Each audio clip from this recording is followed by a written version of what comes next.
The courtroom rises as Judge Bundy takes the bench. Her tone is firm, steady, and unmistakably in control. The crowd settles, but tension lingers in the air. Everyone knows something unusual brought the Parks family back into court. May be seated.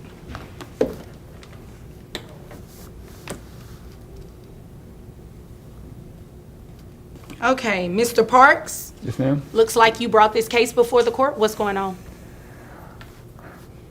I just found out my wife just left her corporate job for a cashier job. I don't know why. Mr. Parks steps forward, his voice tight with frustration. He reveals a shocking discovery. His ex-wife abruptly resigned from her corporate career and took a cashier job. To him, the timing feels too deliberate, too convenient, especially with child support hanging in the balance. Maybe it's because like she wants to get out of the payments of what she's doing. Payments of what? Child support, ma'am. Okay. We have a child together that we had in our marriage, and it's like, and all of a sudden I just found out just recently that she left her corporate job to take a couple of dollar paying job. How can you do this to us? How can you do this? The judge immediately reins in the rising emotions. She reminds Mr. Parks to direct all statements to her, not toward his ex-wife. He tries to explain his confusion and disbelief.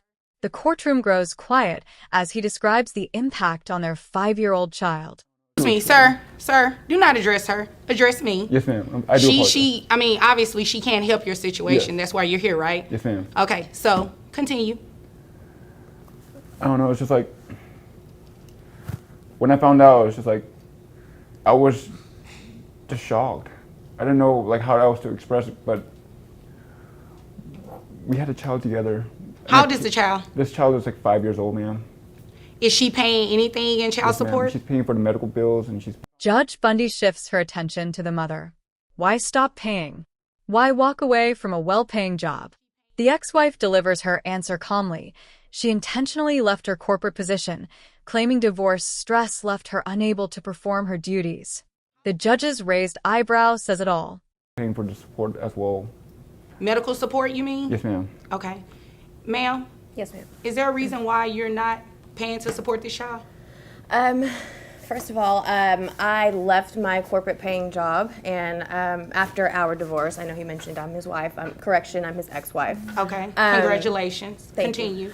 you. So I left my job, and the reason why I left it, and I did do it intentionally, I felt that it was not right. But Judge Bundy cuts the explanation short. This court isn't about past relationship drama. It's about income, responsibility, and the child who relies on both parents. And the numbers tell a very different story. This woman had savings, a stable job, and full coverage for the child. Wait a minute. You intentionally left your job? Yes, ma'am, I did. I had enough money in savings to still provide for my child and still provide medical insurance. So I felt that, the stress of my divorce wasn't inhibiting me from performing my job. Okay. First of all, that's a different court. We're not here to talk about anything that went on with the divorce. I just need to know about the money that you're making, because obviously the child lives with you. Is that correct, sir? Yes, ma'am. So you have all this money in saving. Let's talk about it. Okay. Let's How talk much about it. did you make at your last job? The truth becomes harder to ignore. She once earned $70,000 a year. Now she makes less than half of that as a convenience store clerk, despite holding a master's degree. The courtroom watches as the judge connects the dots, and her patience thins. Annually, $70,000. $70,000, okay. And that's your only job? It was my only job. Now I work at a convenience store. Doing Head what? clerk. Doing what? Head clerk. Head clerk. Okay, how much are you making now? About $30,000 a year. 30,000. And what type of education do you have? I have my master's. You have a master's degree and you're a head clerk? Yes, ma'am. Again, the stresses of the divorce inhibited me from doing my job. Okay, don't say that again. You already said that once and we moved on from that. So, you're now making... When the mother repeats her claim about stress preventing her from working, Judge Bundy stops her cold. The judge reminds her that intentional underemployment won't excuse financial responsibility. Not here. Not today. Not when a child's welfare is at stake. $30,000 a year, and you think that I should base child support on $30,000 instead of the 70 that you intentionally stop working at? Well, that is my annual income now, 30,000. That's your annual income now. When did you start working at your corporate job? A year ago. A year ago. How long were you there? I was there for about 8 years. 8 years with the master's degree at a head clerk position. What's the qualification to work at that job?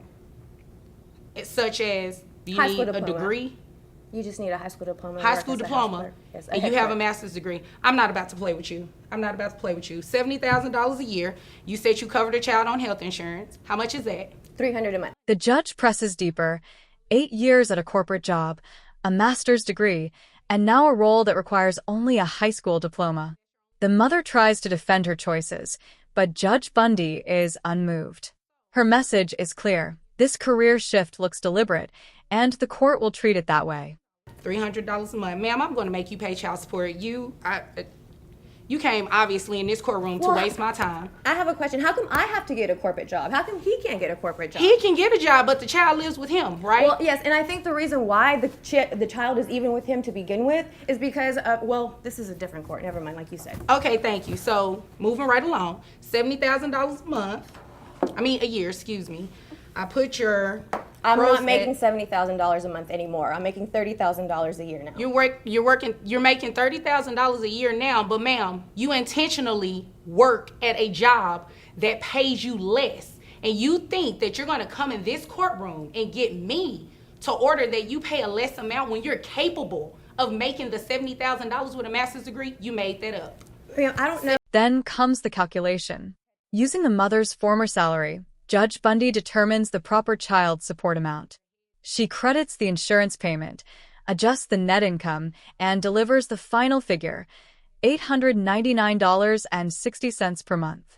The mother looks stunned, but the judge stands firm. Emotional distress is intentional. Excuse me, emotional distress. I need you to go see a doctor. Okay, so your gross is $5,833.33. Based on that $70,000, I'm going to give you a credit for the health insurance, okay? The $300 that you stated brings your net to $4,497.98. How many children? One. One child, okay. 20%. $899.60 is going to be your monthly child support obligation that you're going to pay each month to this man. You're looking confused, and I don't understand why you looking. I'm not looking like that. confused. You said what you're saying, and I'm okay. I'm taking it all in. Oh, okay. Congratulations. Thank now, you. do you have anything further? No, ma'am. That's it? Yes, ma'am. That's it from you? Okay, if there's nothing further, you all are dismissed. All right, thanks so much. You're welcome. With nothing left to argue, the case concludes. Mr. Parks offers no further comment. The mother simply absorbs the ruling. Judge Bundy dismisses the courtroom with authority and clarity, and the message is unmistakable. When you choose to earn less on purpose, this court will not let your child pay the price.